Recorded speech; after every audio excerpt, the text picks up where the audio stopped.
Hello, and welcome to episode 156 of Prog Review. And if you can't read, I'm talking about David Bowie's Outside album. Oh yes indeed. This was originally released on the 26th of September 1995. My goodness. Where has the time gone?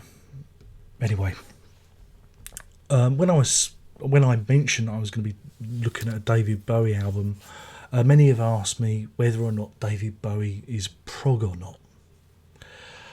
Now, one could say that he's guilty by association for hanging around with the likes of Rick Wakeman or Brian Eno or Robert Fripp or even Adrian Belew, to name but a few. But when people asked me which album I was going to review, which was the prog one, I told them that they were looking at the whole issue the wrong way. Yes, because this album here is, I believe, an honest attempt to do something progressive. Oh yes, in that he tried to breathe life into the genre of the concept album before our very eyes. The corpse of the concept album was there, and he tried to bring it back. Oh yeah.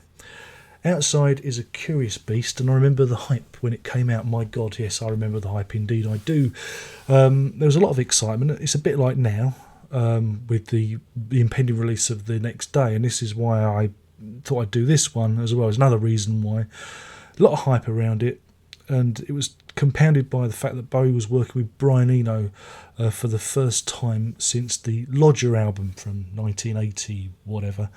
And seeing that in the interim period that Eno had made his name as a producer, working primarily with U2 at that time. This was before like his dalliance with James and Coldplay, obviously.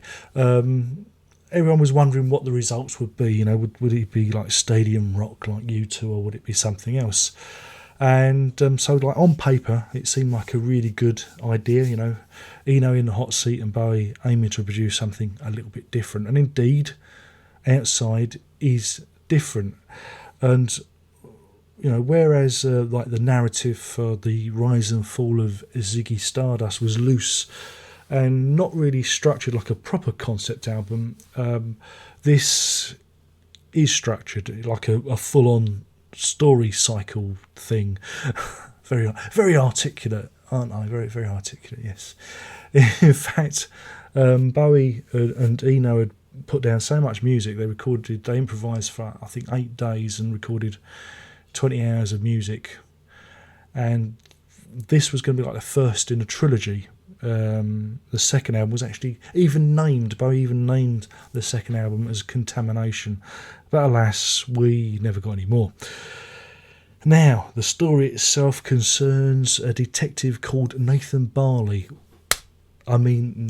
Adler, a naughty boy, who decides whether or not the murders are murder or whether or not they are art crimes. Again, this is a concept that Bowie pushes in the narrative. There's a future where certain murders could be considered art. It's set on the eve of the millennium in an alternate reality.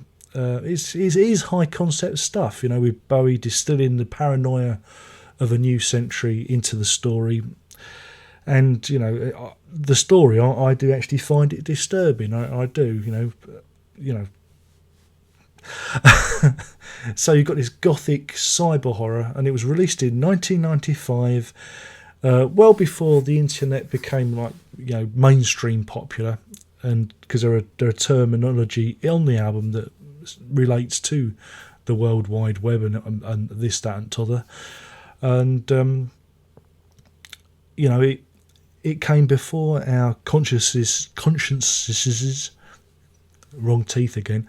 Our consciences became polluted with the idea of the Y2K bug. Hey, do you all remember that? Planes falling out of the sky, ventilators in hospitals turning themselves off and killing their patients, and pocket calculators having midlife crises and adding an extra random digit whenever you hit the equals button. Yeah, Yeah, what happened there, eh? Of course, it never happened. But I was one of the hapless fools who was employed by the company I worked for at the time on Millennium Day to schlep into London and make sure that all the computers worked. Oh yes, I was that man. But yeah, this was 5 years before all that nonsense, and Bowie had written and produced a work that was more than ahead of its time. So yeah, so when you actually look inside the album, imagine you've got it. You've got the album like I have. The album liner notes features a short story called "The Diary of Nathan Adler," which the titular character is investigating the murder or disappearance of a 14-year-old girl called Baby Grace Blue. And the album artwork shows this and shows the various characters from the story, but what you've got is actually Bowie, who's been digitally manipulated to look like all these characters. It's all really clever stuff. So yeah, the album follows that story, and although it features some fairly straight songs, there are also moments of soundscaping and scene setting. It becomes quite theatrical. For me, standout tracks are the title track, The Heart's Filthy Lesson, which went on to be used at the end of that blockbuster movie with Brad Pitt, Seven, Head in a Box. It was Gwyneth, wasn't it? Was it Gwyneth Paltrow?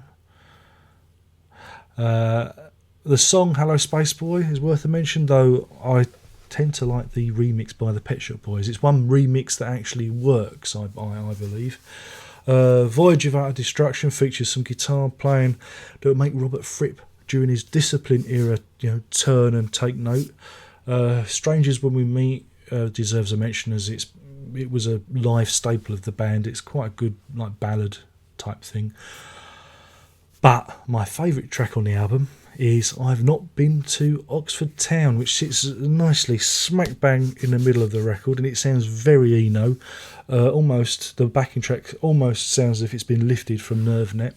And I love it because it is suitably bonkers and it works really well, and it provides the only glimmer of light musical relief on the whole album, the rest being rather oppressive and claustrophobic. Of course, for those of you who pay attention, I know there are a few of you out there that do actually pay attention. The song was actually featured in the classic sci-fi film Starship Troopers. Oh yes, it was. There's a party scene and the band are playing it, though it's been retitled as I've Not Been to Paradise by Zoe Apollodouris. I might put a link in the description so you can listen to her version of it. It's just as good, but keep your eye out for it in the movie. And even though this album is a pretty uneven affair, and it's too long by about 15 minutes, and some places it does have me kind of reaching for the skip button, fingers hovering over it. I've got a lot of respect for it as a body of art. Okay, it's pretentious, I know, but that's what makes it fall slap bang into the prog camp. It doesn't give a fuck what it is. And I like what Bowie was trying to do to create an album that reflected a potential future paranoia. And there was a bit of that in the late 90s. There really was. People forget. We have short memories. And again, he was trying to do something different with the album format. That hadn't been done in a long while. And if he'd have continued with his plan, we'd have had a murder mystery spread over 3 albums, dealing with a number of socio-political ideas. And it would have been quite deep and dense and very different. But unfortunately, it never happened. And that's what makes Outside so uneven too. Because, it's the idea that there might be more. And this was just part 1. It's like buying a novel and reading it and finding out that 2/3 of the chapters are missing, so I don't know. But I'm waxing lyrical here, so we better move on. Yes, it's a greatly flawed work, but it's brave and it's bold and progressive and pretentious and overdone and bombastic and sly and clever and arty and daft all at the same time. Oh yeah. Now, I don't think there was another concept album out in the 90s. Feel free to prove me wrong. Someone's probably going to mention Dream Theater or something like some crap like that. But I think this takes the crown as the best one for the decade, because it deals with something with more like a feeling than anything else. And I don't know. I've kind of I've got a soft spot for it. This is the problem.